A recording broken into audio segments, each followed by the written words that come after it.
And we're away. Great start from the front row of the grid. I think you'll find that the pole sitter has got an excellent launch, and he will lead the field as they make their way down in towards turn one. Hafiz has got a great start as well, and he will slot into position number 3. And Lachlan Eppes, he's at him up to 4th position. He's moved forward 1 position from his starting place, and he has got away with the leaders. He's got his wish. Yeah, great start for Lachlan. The front 3 got away well. Nakarin having a look up the inside, first time into turn 3.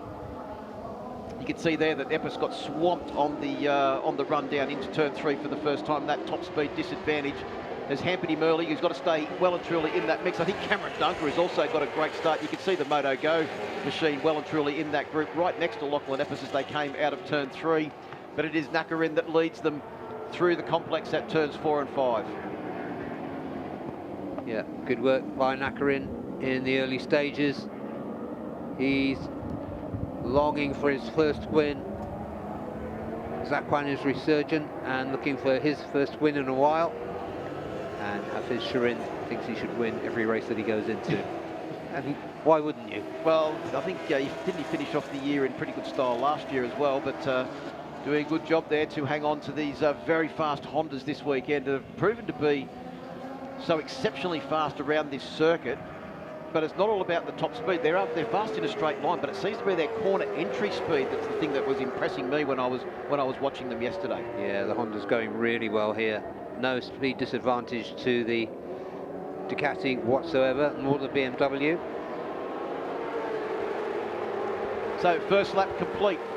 300 kilometres an hour on the dot for Nakarin as he leads them across the line. Fastest rider on track, top speed wise. The next best was 296, I think that was, for Apiwa. Yeah, Apiwa lurking there in 4th in clear air behind the front 3 and ahead of the following group.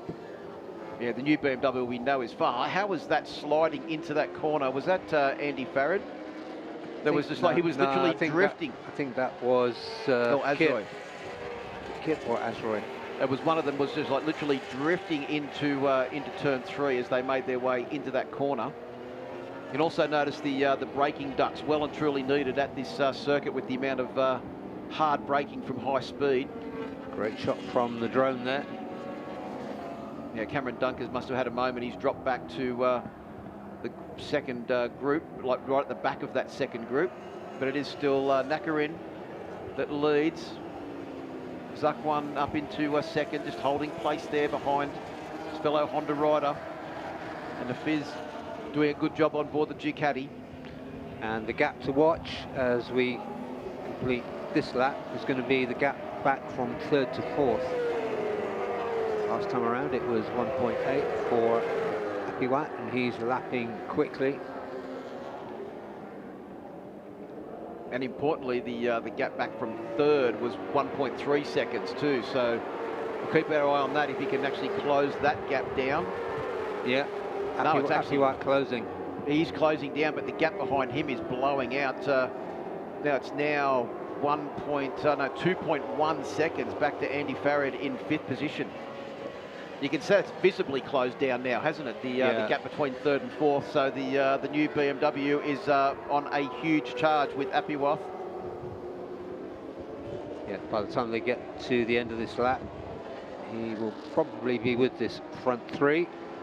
Fastest man on track in speed-wise on the last lap too, 301.7 kilometres an hour.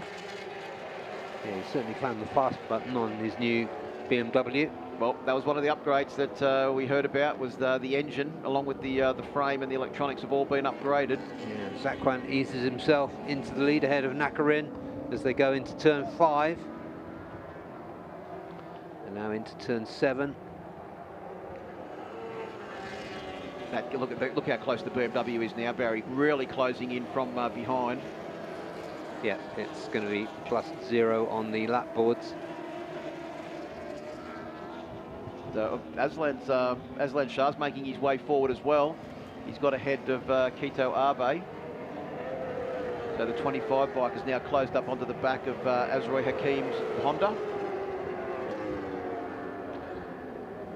Late braking down into this corner. See Eppes just trying his best to try and hang on to the back of Kito Abe's 1:39 Honda as they make their way across the start-finish line. Yeah, and the gap back to Apiwat. Yes, Duncan must have made a mistake because he's now recovered and his lap time's only a couple of tenths slower than what Lachlan Eppis's is, but he lost a fair amount of time on the previous lap. Apiwat having a look at Hafiz Shirin now on this lap. Aslan sliding it. Oh! Hit the back end of the machine in front. I think that was Azroy Hakim, lucky not to go down. They both stayed He up. said about how he was sliding it in there, and unfortunately there was just a bit of a coming together. Watch here how he's sliding it in, and then bang, straight into the back of the... he was carrying way more corner speed. Both of them lucky to stay on. Yeah, Azroy Hakim especially, because he wouldn't have known what was happening. Exactly, yeah. He's got hit from behind with no notice of quick cat-like reflexes is what kept him up. Absolutely. But back at the front, it's still Zakwan from Nakarin, from Hafiz Shirin. Apiwat snapping at the heels of the Malaysian on the JDT Ducati. I'll tell you how fast that new BMW is. Both Aslan Shah and Apiwat on the last lap, 306 kilometres, or 306.8. Round that up, 307 kilometres an hour. They are the two fastest bikes by about 7 kilometres an hour over everything else. Yeah, the Ducati 297.5. It's a huge gap.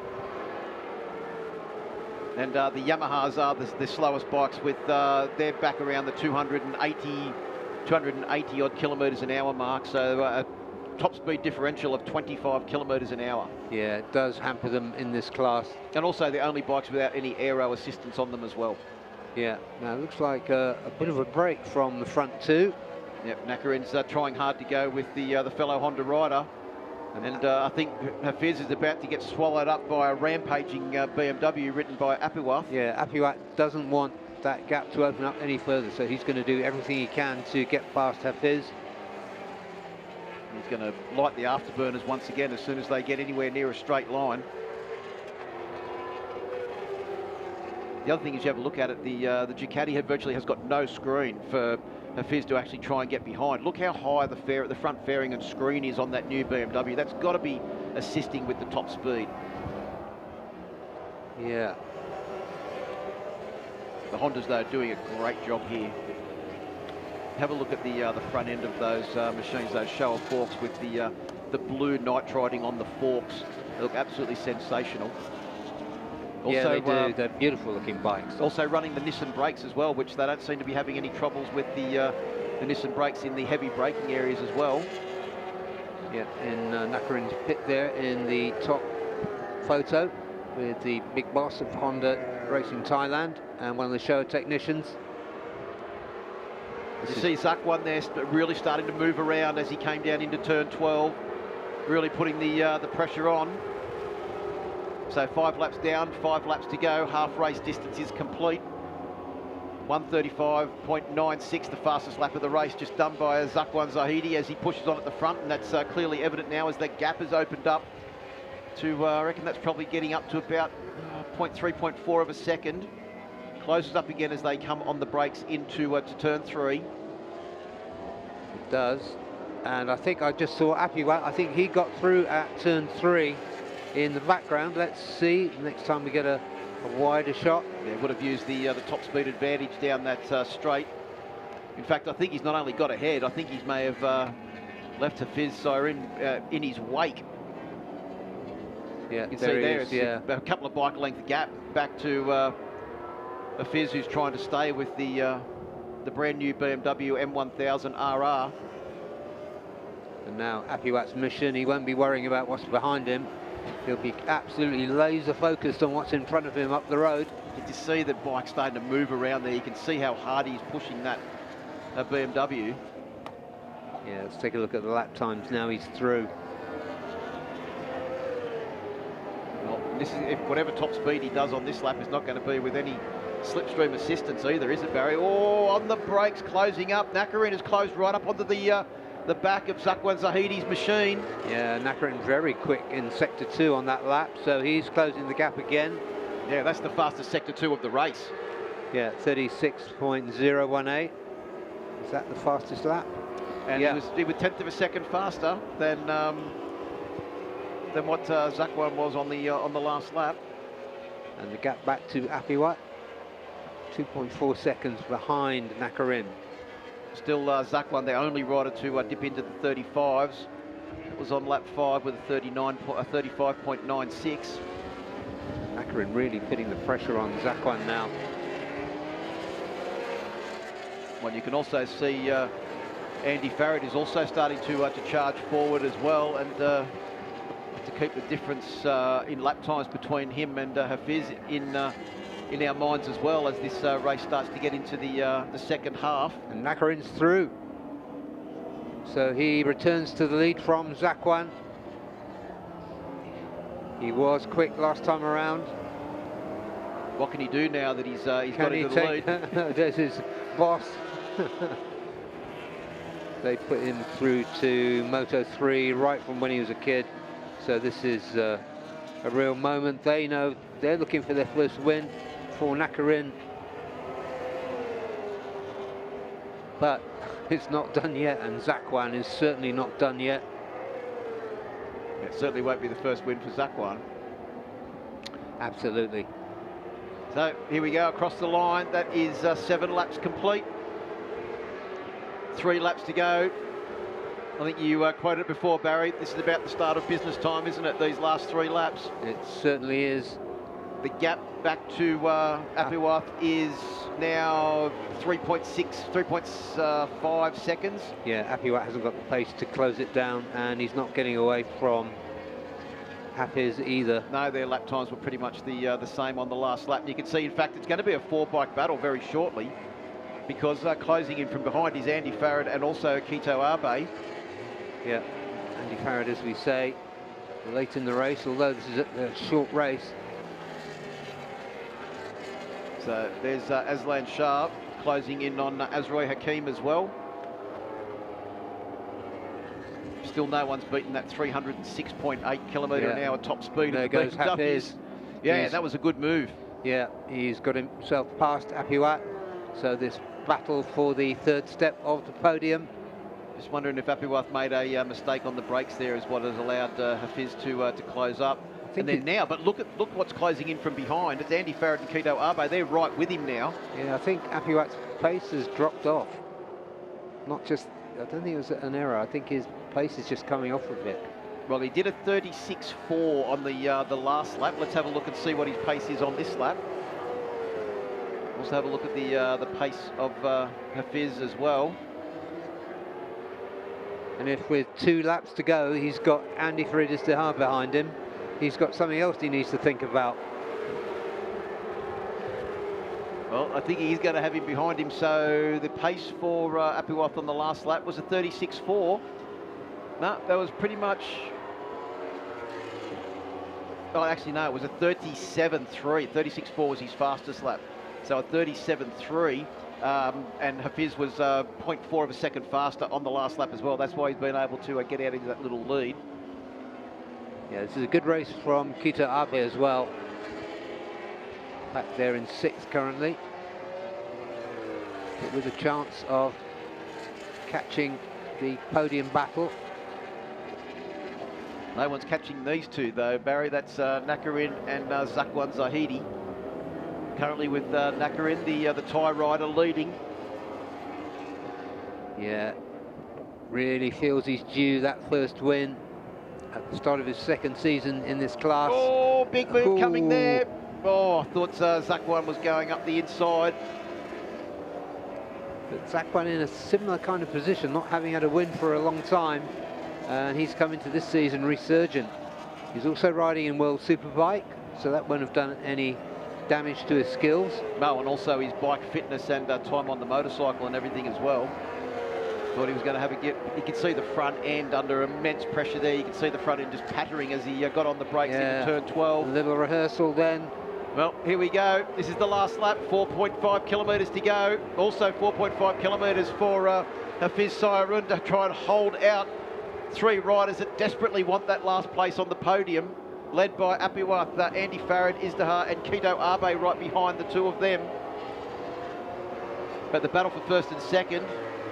Well, sliding in on the brakes into turn 3. Oh, crossed up and sideways. He was too hot. That could hand the first win of... Well, he's lost a lot of momentum, hasn't he? Yeah, he's going to struggle to get it back now. So this could be Nakarin heading now for his first win. I think he set sail for the finish. He knows how deep and late Zakwan was in there. I think he sees his chance, but I think Zakwan's going to come back. He's going to be back with him as they come down the straight for the final time. And I reckon he's not going to die wondering. He's going to definitely launch an attack at that last corner. Yeah, and Hafiz looks as though he's got P3 sewn up, but he's got some really hot competition behind him. Let's go back to the front. Look at that. Zakwan's right on him again. Didn't take long for him to get that momentum built up, get the full head of steam. That's it, into the tight turn 9. You know, Nakarin has ridden that sector of the track perfectly. If anything, he's managed to pull out a bike length or two as they come down the final straight for the final time. It's going to come down to the last corner, Barry, and I don't think that Zakwan is close enough. All that Nakarin has to do is negotiate this corner safely. He almost doesn't. He gets on the power, he gets across the line, and he just takes the win. What a close fought thing. Hafiz will just hold on to third position as well under immense pressure from Apiwa. I thought it was almost going to end in tears there on the way out of the final corner though, because the bike was sideways, it was sliding, but he still managed to take his first win. Nakarin on the Honda CBR 1000 takes the win by 0.241 of a second. Absolutely. Jubilation in the Honda Racing Thailand garage. Nakarin and Zakwan are friends, and as is Anifrid Izdihar. And he couldn't make his late charge in that race, but this will mean the world to Nakarin Atirapuvapat. Chip Nakarin has got his first win in the ASB 1000 category. Well, with Thai ARC. rider, Thai team, at a Thai circuit, no better way to do it than at home. That's right, and you can see what it means. They might not make it to the podium presentation. They'll be too busy celebrating. Let's have a look at that across the line on the back wheel to take the win. But we need to rewind it back to the exit of the next corner to see where it all so very, very nearly went wrong for him. He was just super hard on the gas as he came out of that last corner. The bike was sliding, but in the end, it was a great result, a great win. He likes to ride loose, but this will be very well received, the crowd, of course.